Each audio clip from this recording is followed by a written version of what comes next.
Welcome to Outrage Overload, a science podcast about outrage and lowering the temperature. This is episode 59.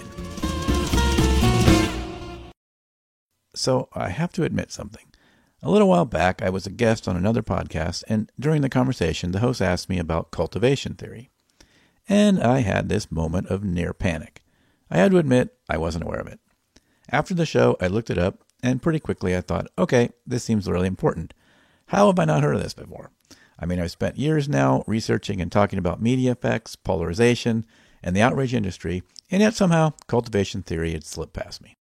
Once I started digging in, I realized how much this concept intersects with everything we talk about on this show, how the media we consume shapes our perceptions of reality over time, often without us even realizing it.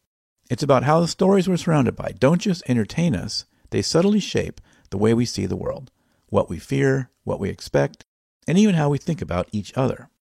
And that's why I'm so excited about today's episode, because rather than just piecing things together myself, we have the incredible opportunity to hear directly from one of the top scholars on this subject. Hi, my name is Jim Shanahan. I'm a professor at the Media School at Indiana University. I was the founding dean of the Media School at Indiana University started in 2015. Now I'm a professor.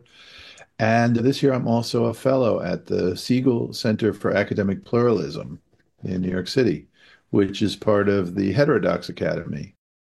James Shanahan has spent decades studying media effects, including how cultivation theory plays out in television, news, and now social media. So, if you, like me, have ever wondered how much the media we consume is shaping the way we see the world, this episode is for you. Let's hear all about it from Dr. James Shanahan. Well, first of all, thank you so much, Professor Shanahan, for making time for our little show. Yeah, great to be here. Thanks for having me. I think I mentioned when we spoke earlier about that, I got caught off guard. I've been doing this show for a couple of years. I've got like 100 interviews of different, experts that I've talked to. And I was caught off guard when someone asked me, I was on another podcast and someone asked me about cultivation theory. And I'm like, what? What's that? Yeah. And then I looked into it a little bit and thought, okay, this seems like this. I don't know how I haven't heard about this yet. So tell us a little bit about cultivation theory, and how did it come about and what was it originally sort of trying to explain? Sure. Okay. I'll try and make it so it doesn't take the whole podcast. Right. Yeah, if we go back to really the television era is where this started. And so the person who came up with the theory is a man named George Gerbner. He was a Hungarian. He had emigrated, fought for the U.S. in World War II, and eventually became the dean of the Annenberg School at Pennsylvania, which then and perhaps now was certainly one of the preeminent institutions for studying communication, especially mass communication. And he was a very, very interesting and diverse guy, lots of ideas. He was interested in the role that storytelling played in how we conceive the world. And it so happened that he came on the scene when television was the big, gorilla in the room. And we could spend a lot of time talking about his different ideas. The one that people know most readily from him, if they do know about him, came out of the era when people were really concerned about violence on television. Okay, so this was in the 1960s. And, David, as you know, there was a lot going on then. There was social and cultural upheaval. Seemed to be increasing violence in the society, civil unrest, civil rights protests, Vietnam, all these things were going on. And one of the, sort of culprits you could pick on for that would be, maybe this new television is responsible for that because it does seem to have a lot of action and violence and so forth. And so Gerbner played a really key role in the beginning of the political investigations that were going on into this topic. And like we have, viewers today might see all the fuss that goes on about social media and mental health or something like that. This was a similar kind of thing. Politicians were getting into it. There were commissions studying the issue. And experts, I'm doing air quotes, were convened to weigh in on that. Gerbner being one of the major experts. And his role in that investigation at first was studying the content of television. And so he and his colleagues, people like Larry Gross, Michael Morgan, Nancy Signorelli, they would literally count television programs to see how violent they were. So they could report on that to the Surgeon General and others who were studying this and say, this is how violent it is. And then people could argue over whether that was a lot of violence or a little or something different.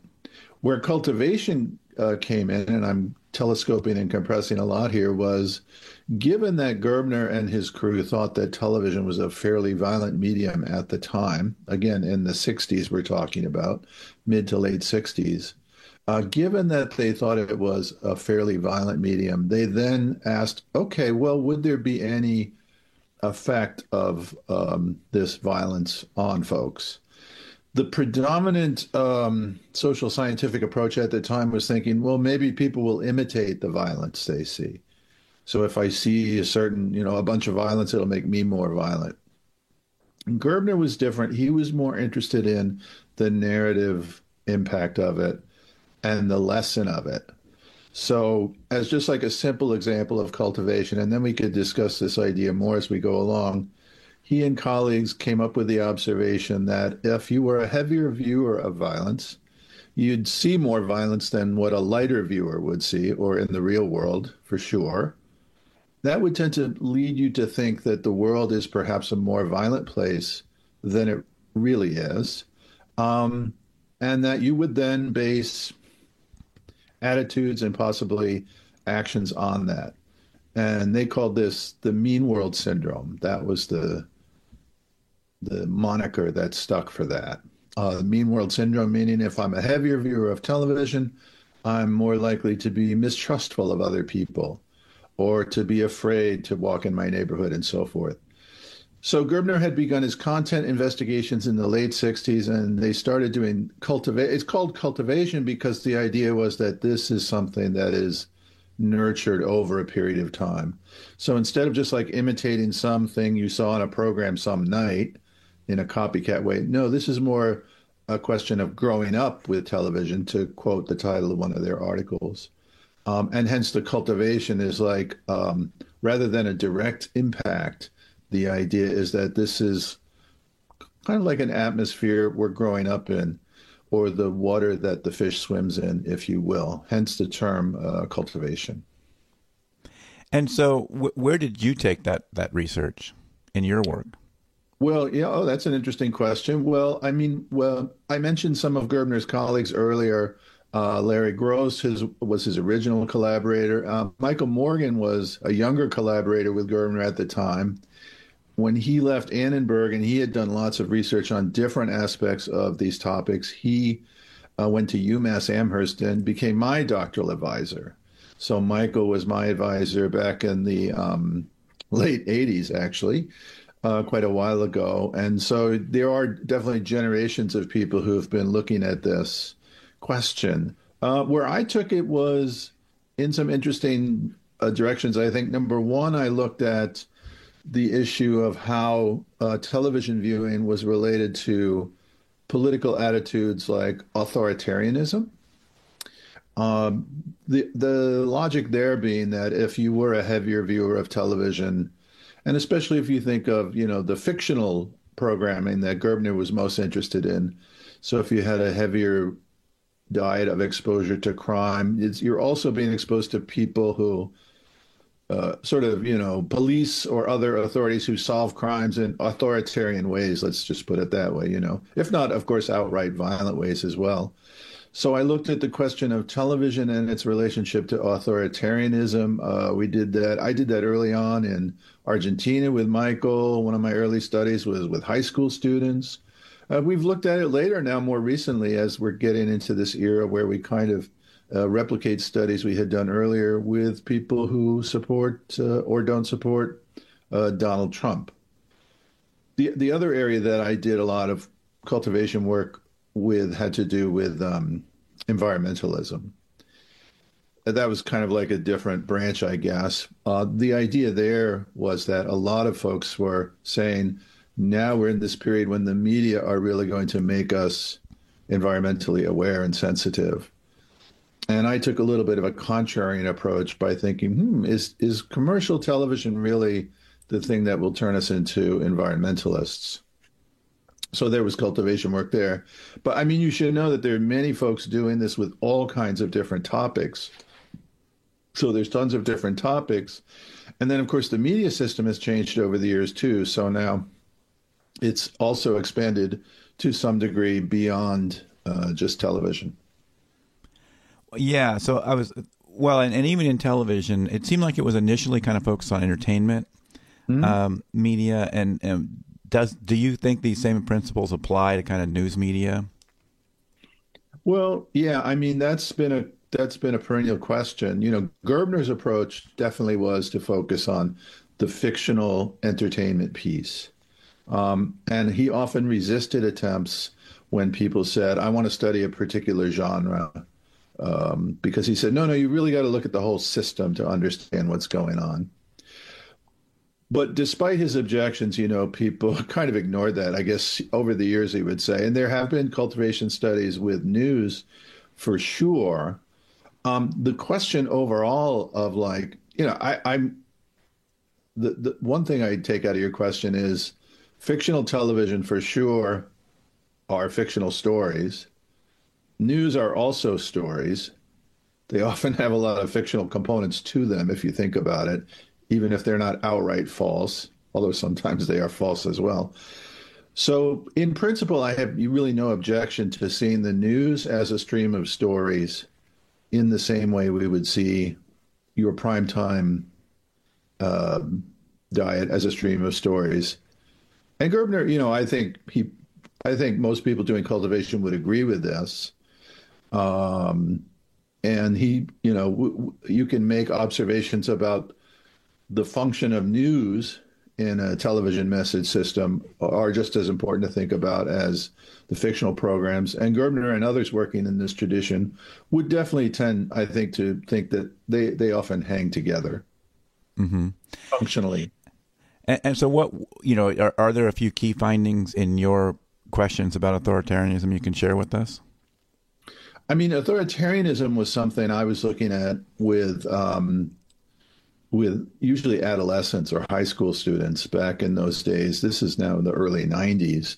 The idea being that some political psychology will tell us that as we sort of grow up into our adult self, we hopefully mature from an outlook that might be fairly authoritarian in nature, sometimes called adolescent authoritarianism, into something that's more accepting of non-authoritarian values, you know, democratic decision-making processes, tolerating different viewpoints, talking about things rather than fighting about them, and so forth.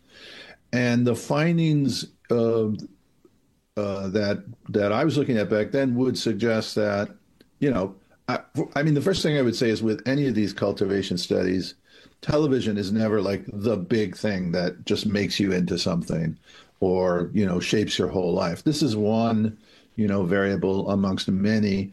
Oftentimes, the effect sizes that we would see are, you know, small or modest. They're part of an overall picture. But given that, yeah, you could see, for instance, that in one high school sample that I looked at, the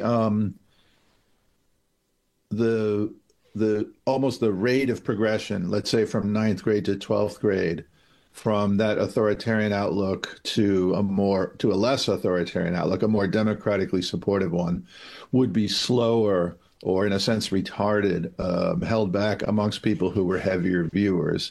And, you know, of course, we're trying to control for other factors there, the demographics and so forth. So, you know, I don't think I've mentioned that Gerbner's idea about television violence, especially, was that it wasn't there to like make you go out and imitate it. He didn't care so much about that. His idea was more that there's a social functionality to this. He saw television as part of a larger socio-political order, if you will. So especially in the early days of television, they were seeing it as what they called the cultural arm of the existing socio-political order. And so an effect of violence on television might be to encourage support amongst viewers for stronger police protection, stronger, law and order policies, that kind of thing. In other words, there was a view of a functional approach to it, as like television is one of these things that's kind of keeping the lid on things by saying, hey, it's a dangerous world out there. We're going to need stronger policies. We're going to need, better controls and to maintain that. And so, an authoritarian outlook would go along with that, saying, yeah, I think things are getting out of control. Look at what it looks like on my nightly crime show or my nightly news for that matter. Especially in the 60s, you could see why they were thinking this, because people were exposed really sometimes, in some ways, for the first time to actual video, almost live video of urban unrest, the tragedies in Vietnam, all those kinds of things. So an authoritarian outlook would have been seen by Gerbner et al. As a functional piece if we thought that the role of television was to work along with government, along with the police, along with the military in structuring the way our society works in terms of perceptions of crime. Along, of course, with, allowing broadcasters to make money and politicians to get elected and all those other things. Yeah, well, we talk a lot here about related to sort of this polarized environment that we're in. Often these ideas of misperceptions, seem to be a driver for this, where we sort of have an exaggerated sense of what the other side believes and what they believe about us, what they believe about a lot of things.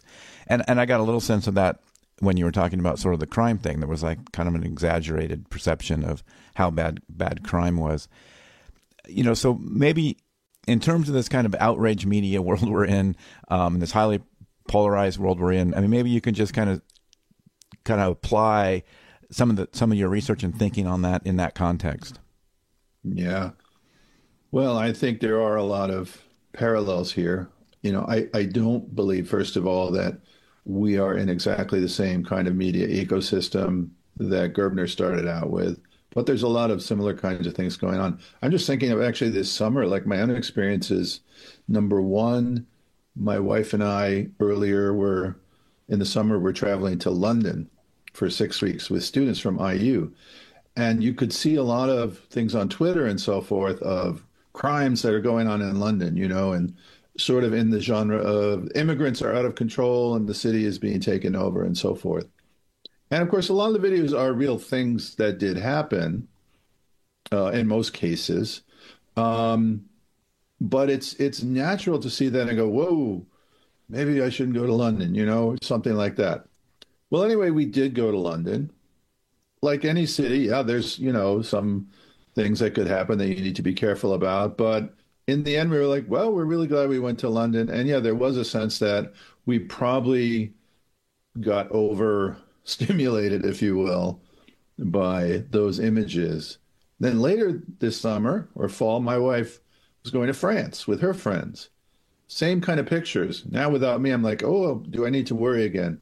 She came back, no, it's totally fine. It's wonderful, So we have to, I think, if we're consumers of media, and most people can do this as long as, I think, especially if they're listening to a show like this and they're made aware.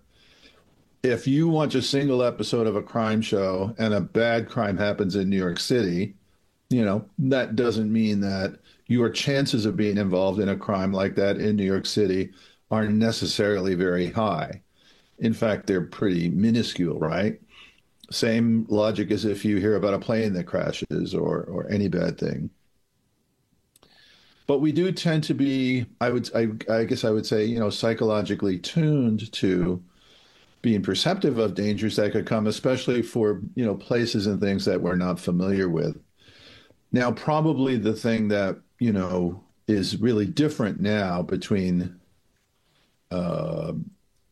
what you're calling outrage media as a part and parcel of social media as well, and the television era is, in the what I call the television era. We still have television, of course, but anyway, in that period, we would find that the average viewing per night, let's say, was 2 hours, maybe 3 hours, during a prime time period.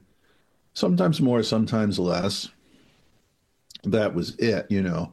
If we look at folks' use of social media now, it's almost not even sensical anymore to like ask how many hours you do it. Because for some people, it can just be sort of a constant stream. This year I'm commuting in New York City and watching what people do on the train. And 95% of them look at their phones without stopping. Now I'm exaggerating too for your podcast, but some folks will read a novel and so forth. That's what I do. But so how do I ask those people how much do you use social media when in some ways the answer is, well, all the time. Gerbner used to say, when do people watch television? And his answer was whenever they have free time, which instead of saying, oh, I watch, and he was being a little bit facetious. Now we could say, when do you use social media? For some people, the answer could be when I'm awake. That's probably exaggerating too, but I think the point, hopefully you see the point I'm making there. Well, certainly when I'm bored, which is a lot, right? Yeah, When there isn't something else entertaining me, I'm going to grab my phone and start scrolling, right? Yeah, yeah. But the whole point too, that the echoes of Gerbner and his colleagues, like Michael, my advisor, and others, that we're still seeing is, that the whatever power television had to amplify, let's say, our concerns and worries about the world, I would say, yeah, it's probably greater with social media. Does that mean that I think like social media is necessarily the cause of all of our social ills? No, I don't believe that either. In the same way as I told you earlier, like television is one piece of why we are the way we are. If we could take away our phones, as some are arguing, get them out of schools or, throw them in the harbor or, some solution like that. We can't really do all of that, obviously. We might still find that we have some of the same problems. But yeah, to be discussed more, hopefully.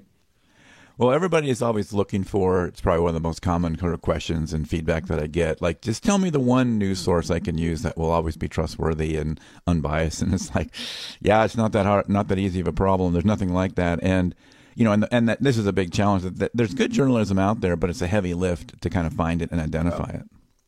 I agree with that 100%. 10 years ago, I would have subscribed to the New York Times. Now I wouldn't. Doesn't mean there aren't good things in the New York Times. Uh, in fact, there's a lot of topics that are less connected to this whole sort of polarized ecosystem, the outrage ecosystem, whatever it is you're calling it. So there will be things I would miss by not looking at the New York Times, for sure. Maybe even the majority of it, which is a shame.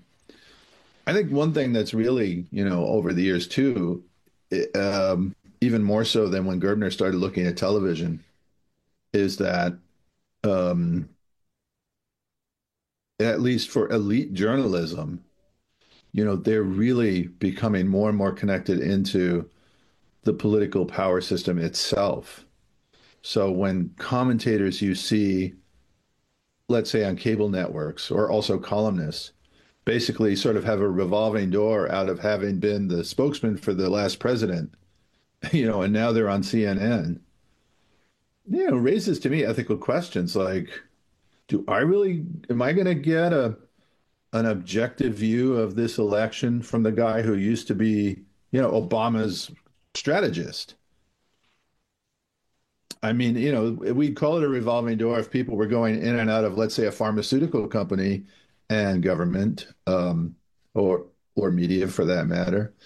So, I think that we're seeing, uh, and these eras can come and go in cycles too, I think. So it may mitigate at some point. But right now, when so many of the people, if I watched only cable news, obviously I'd be mad as hell all the time. It would be too much. And I'd be mainly being exposed to people who are just as much political operatives as they are journalists. I think it's maybe that's a little bit of an exaggeration, but you know what I'm saying, that they're just parts of those parties, with direct connection. Right, and there's a big question there about like, is that like a strategic thing, or is that just that's how they think they can, get an audience, build an audience? And I think that probably is not completely a settled question. Yeah, I mean, with the cable news, in some senses, their audiences are going down because more of us do use these things that, like, or a podcast or what have you. So that has to be accounted for. But I think even with the decline in audience, here again, speaking about cable news, that their audience is still more of an elite audience, and also those channels are a big, big, big uh, feeder, if you will, for what is discussed on political social media. So half the time, if you're looking at social media, they're talking about what they saw, on CNN.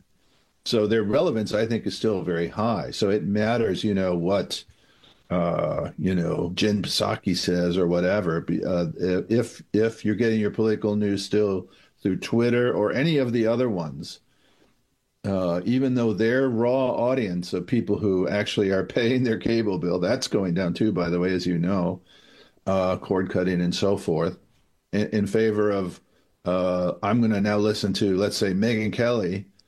Well, half the time Megyn Kelly's talking about something horrifying that she thinks that Jen Psaki said, right? So they're still, I think, still quite relevant. Um, but I think in a way that is always true at some point. Media are powerful places, but especially now, the connection between media and the politics and the politicians that they're supposed to be covering is more of a sense of that they're part of the politics that they're talking about. So I like to try to sort of work in something kind of positive or upbeat or Okay. inspiring. So I mean, whether it's something about maybe you see some trends that maybe or some direction the media could take. We talked before about it's kind of a two-way street, so we play a role in that. But Hmm. or whether it's something else about what we talked about. I mean, do you have anything that you see on the horizon that maybe is something optimistic to look at? Yeah, well, I mean, first of all, you're right about the two-way street. So um, I would never use my research to say, like, to put forth some policy that I want to control or some sort of lever that I want to pull to change information that people get. I don't think those are usually, they might be well intentioned, but they aren't very successful. But yeah, the ecosystem is always changing. And so, the presidential elections do kind of give us marking posts for that. Was there a new impact of, let's say, the podcasting arena, which is not as much under the control of mainstream legacy media?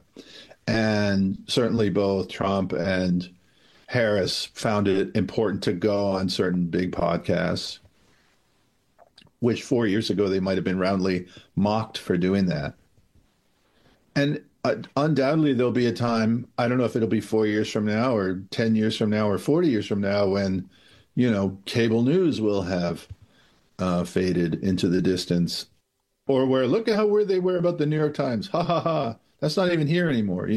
Or, I can't predict that kind of thing.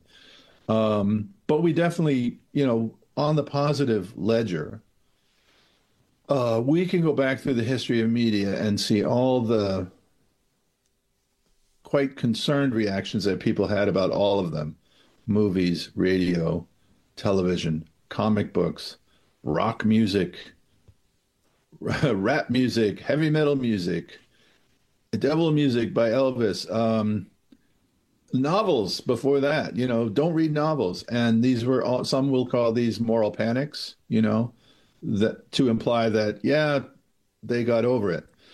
And so I wouldn't call everything a moral panic because, of course, it's, I think, valid to be concerned. But I think with every wave of media that we get, we're lucky enough, I think, to live in a country where we still do have the the quantum of freedom that allows us to, make some decisions about it and to figure out what we're going to do about it as well. So, like in my case, when my daughter was being raised, there were new things like video games. The phones came sort of at the end of her childhood. We could figure out how to deal with those in our family, not based only on my like expertise as a media researcher, but with common sense too. And so people see things with common sense. They know, they look around right now and say, yeah, the media are, I think, too biased. I'm putting the media in capital letters there, whatever that means. There's a lot of different things it could mean. Yeah, I think I'm using my phone a little too much. That's bad. They're not reading social science studies about this. They're just like feeling that. And in the same way that we could feel it with other media, like it's bad if I watch 8 hours of television a day. I just, you feel that. And we have survived all these things so far. So, so yeah, and it would go to the point earlier I made, David, which is that when we look at the actual studies, again, if we're saying like, oh my God, the media are hugely powerful, it's not quite true because the effects that we see again are sort of one amongst many. There could be many things that are screwing us up in terms of polarization right now. Other things besides the media. And there are all kinds of changes that happen in the U.S. at any given year as generations grow up and are replaced by new generations, as new kinds of people come to the country through immigration, other technologies that play a role too. Our work life is changed by a computer. And just something like COVID would have a big impact on the kinds of data that we can look at. So that's sort of an optimism by saying like, yeah, we don't understand everything. And there's equal chances that it could turn out okay, as well as, go south at any given time. And social scientists don't always know, when that tide turns. Mm-hmm. So don't be of despairing mind about everything. Yeah. Well, Dr. Shanahan, thank you so much for making time for our program. I really enjoyed speaking with you. Well, thanks so much for having me. It was a pleasure.